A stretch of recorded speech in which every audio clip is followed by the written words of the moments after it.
Well, it's just days away from the election of a new mayor in New York City, and normally city mayors are not the substance of Rebel News diatribes. I mean, really, a mayor is very limited in power, isn't it? But the mayor of New York City is different. Of course, New York City is an enormous place. Their police force alone is a major counter-terrorism unit when you think about it. But more than that, the city is so symbolic. It's a symbol of freedom, of capitalism, and ever since 2001, the symbol of resisting Islamism.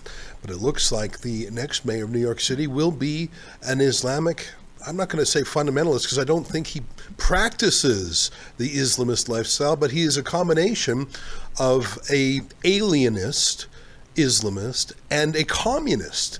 And we'll see if my characterizations are accurate in the weeks ahead, but I would say that he is in the mold of Sadiq Khan of London, maybe even Olivia Chow in Toronto. I think more than anything, he wants to erode the Americanness of New York, and that is why it's of interest not just to all Americans, but to people around the world who love New York City and America. I've heard him called the leading figure in the Democratic Party, and perhaps a portent of what's to come. Joining us now to talk about this in the United States is our friend Will Chamberlain, who is senior counsel for the Article 3 Project. Will, I don't want to be too dramatic, and I don't want to overstate things because I don't need to, because I think the facts are strong enough. I don't think Zohran Mamdani is a deeply observant Muslim on his own, but I think he sees Islam as a battering ram against America the same way he sees socialism as a battering ram against America. And I think he's basically will take a coalition of everyone who's against America,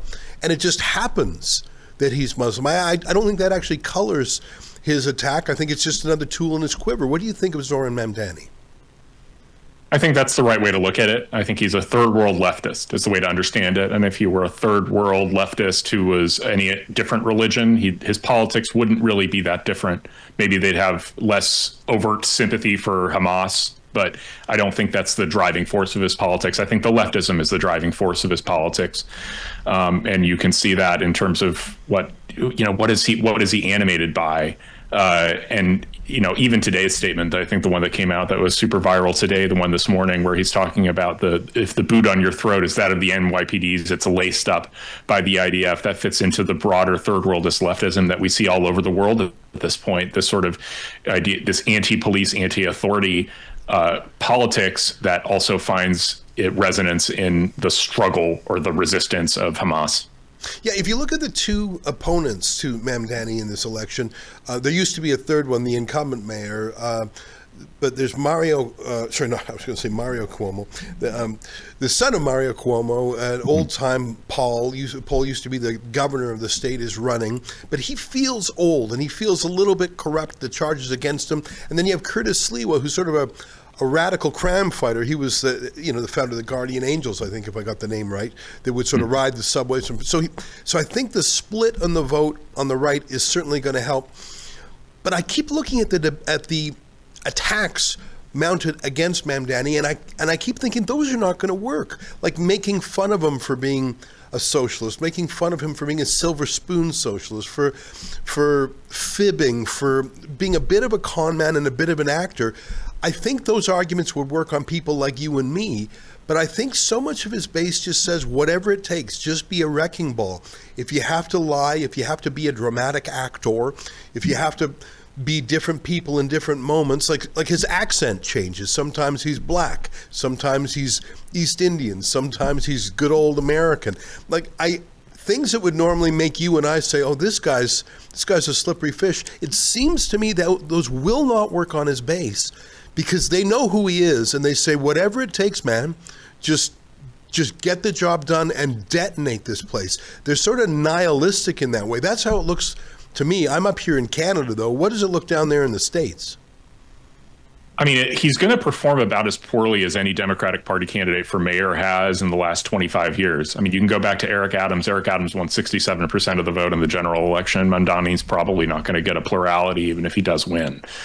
And so and Cuomo, having lost the primary, is still going to come in and pull 30 to 40% of the vote. That's a remarkable lack of confidence in the guy. I mean, New York is such a heavily Democratic city, and for in a general election, a guy to win, the Democratic Party candidate to win with less than 50% is a pretty significant blow to his general appeal. But I think that of that 50%, yeah, there's just a lot of people who are always going to vote for the socialists. There's a huge contingent of socialists in New York City. It's a remarkable percentage. And I think a big part of the problem, if you will, is that a lot of the sort of moderate Democratic voters who might have voted for a Cuomo or fought harder against Mamdani in the primary, they left. They left in COVID. They left for Florida. They left for North Carolina. So what you end up having left in New York is kind of a more hardcore Democrat. And so I think that the city is somewhat doomed to be run by the hard left for the foreseeable future, which is not good for New York City. It's not good for the United States. Yeah, I mean, he really has radical positions. Like, he's a big defund the police kind of guy. There's a social media post by him where he gives the finger to Christopher Columbus's statue. Like, so all these things sort of make people say, right on. And so I think they forgive this policy or that policy. One of the attacks Andrew Cuomo made on him is that Mamdani really hasn't actually done anything. He's been in political life. He's been a talker. He's never run anything. And again, I think that's true, but I think his base does not care. I mean, they're not voting for a doer. They're voting for a symbolic smashing of the status quo. Am I too simplistic? No, I think you're right, and I really don't believe that they've fully thought through what the consequences of this will be. And it's not as simple as, we'll just tax everybody in New York City a lot more. Well, then they'll leave. That's really easy. It's a city. They can move. If we get the Republican to win in New Jersey, they can just literally move across the river and go live in Newark, or in Jersey City or in any of the New Jersey suburbs, or they can move to Florida and North Carolina, which many of these businesses already did. A huge amount of finance in New York City has already moved either to Charlotte, North Carolina, or down to Miami and Palm Beach. So I expect that trend will continue. And it doesn't take too many of the wealthiest people in New York City to move for there to be a massive gaping hole in the New York City budget. I think the budget of New York City is something like double the entire budget for the state of Florida. It's an enormous, enormous budget. And that's already being allocated to any number of different social programs. Mamdani's ideas of universal childcare for everybody, that only works if you keep the billionaires in your city. If they leave, you don't have the money for it. Yeah. I don't know if you know this, because I'm sure it's specific to New York, but what powers does the mayor have? I know there are other city councilors who are vehemently against Mamdani, and we've seen Trump himself say, a lot of money goes through the White House and I'm going to turn off the taps. I mean, remember, Trump in many ways is actually still a New Yorker. Most of his real estate is there. Icons around the city are named after him. He lived there for a long time. Between domestic opponents, like civic opponents, and Trump's aggressive, executive orders, and maybe the Department of Justice trying to thwart some of the racial favoritism that Mamdani proposes, do you think he's going to be able to do some of the dramatic things he poses? Like, does he have the power to do a lot of the things he's promising, or does that get watered down in Tammany Hall politics? I don't know, actually. This is where my lack of familiarity with New York City's specific laws is going to hurt me. I don't really know the answer to the exact division of power between the city council and the mayor in that city. I would suspect that the city council will do what the mayor wants. I don't think they want the DSA marching outside their houses, so I suspect that he won't face a lot of internal resistance in New York City proper from the other politicians there. I will say I think he'll get a lot of resistance from the federal government.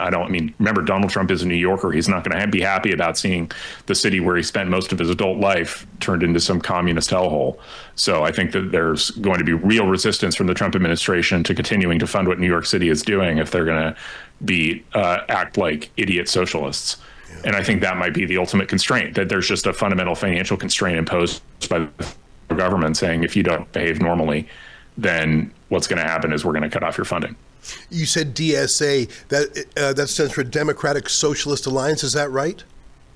Democratic Socialists of America. It's I think the soft communist political faction of the Democrats. So they're the more radical left-wing part of the Democrats.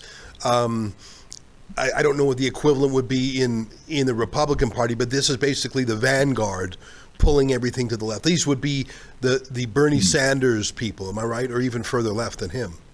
Yeah, further as far left as Bernie Sanders and further, there's no right-wing equivalent, honestly. There's no right-wing institution designed to infiltrate the Republican Party, get its own candidates nominated, and in hard right cities. There's nothing resembling the DSA. The DSA resembles, if anything, the sort of American Communist Party of the 1940s and 1950s. You know, it's an infiltrating party, an infiltrating force. They call themselves socialists, but their politics are communist. Now, in other cities, Palestinism is a really driving force. I spent some time in Ireland. I'm shocked by how many Palestinian flags I see there, including draped on major buildings. Ireland couldn't be further away from Gaza. There are no Jews in Ireland. It's just a very strange observation. Now, London is a little bit different. There's an enormous number of Muslims.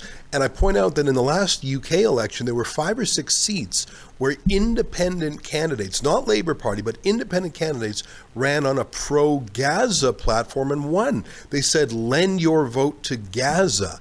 And there were enough in combination Muslim activists and woke anti-Brits to win, to punch through.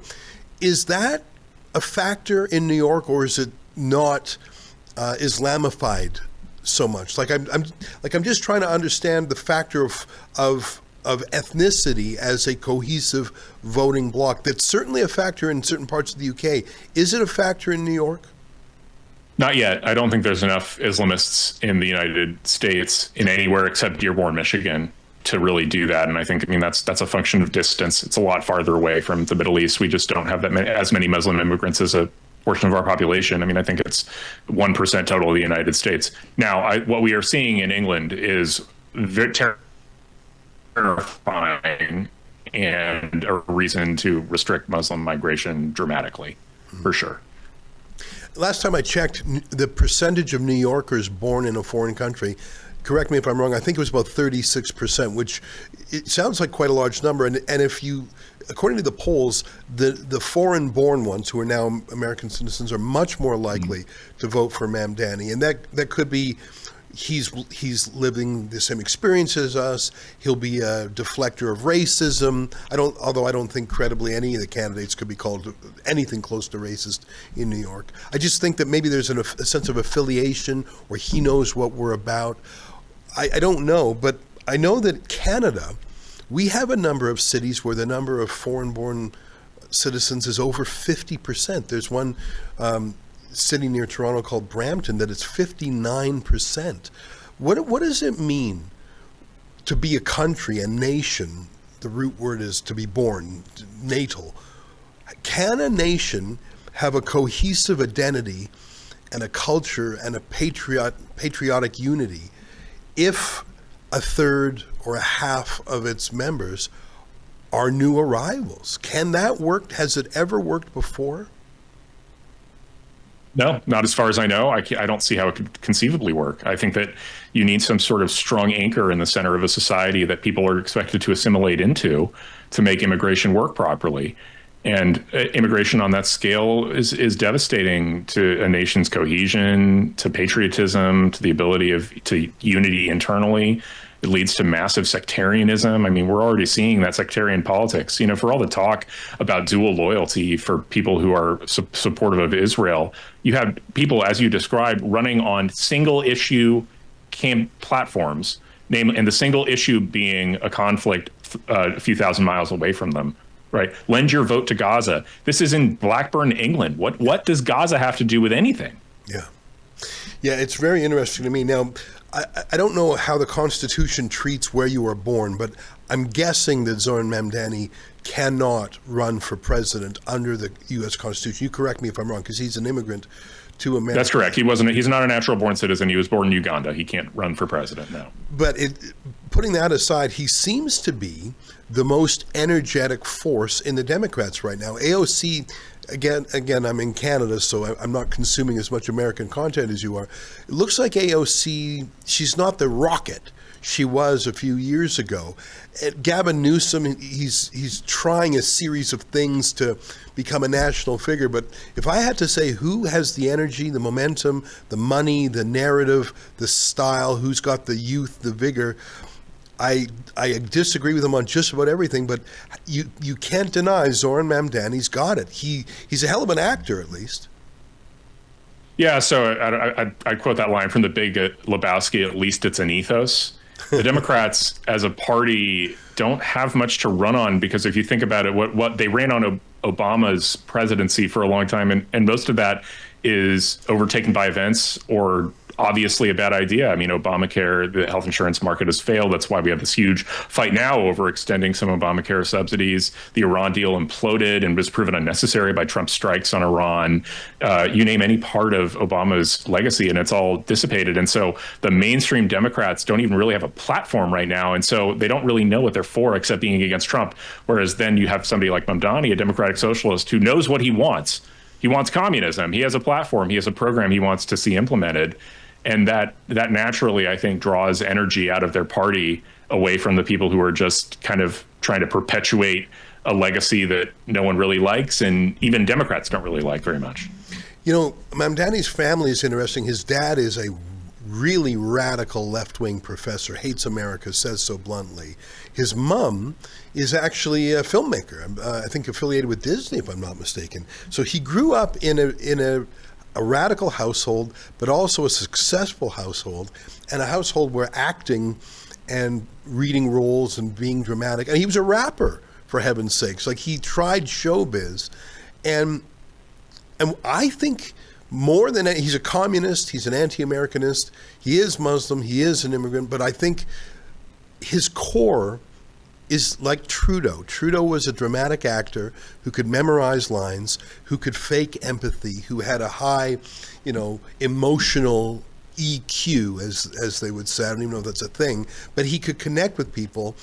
I see that in Mamdani. And when people finally fell out of love with Trudeau, they didn't just move from I like him to I dislike him. They moved from I like him to I hate him, because I now see what a charlatan he is. It was all the polling in Justin Trudeau's later months was, do you like him or do you hate him? Not do you dislike him. I see the same trickiness, the same obvious BS, like the male feminist BS or the I'm fine with the Jews BS.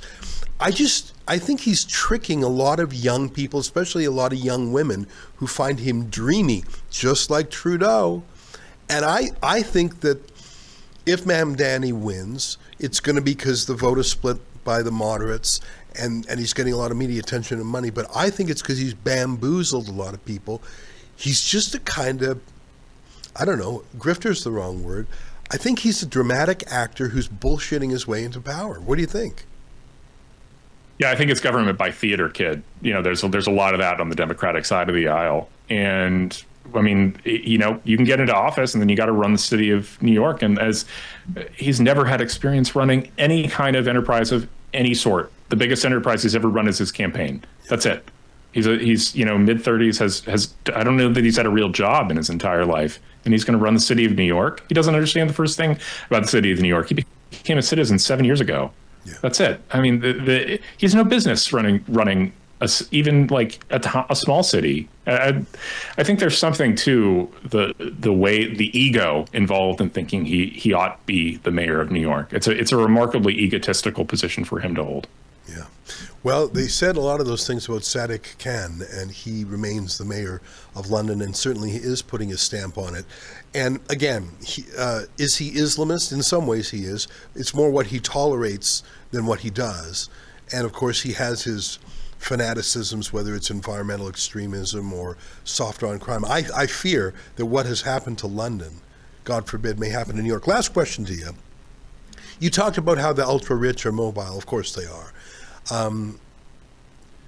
New York is an enormous inertia, enormous center of gravity. It's been down before, I think in the 70s, the bad old days before Rudy Giuliani helped turn it around. So New York has some resilience, even though people might move away.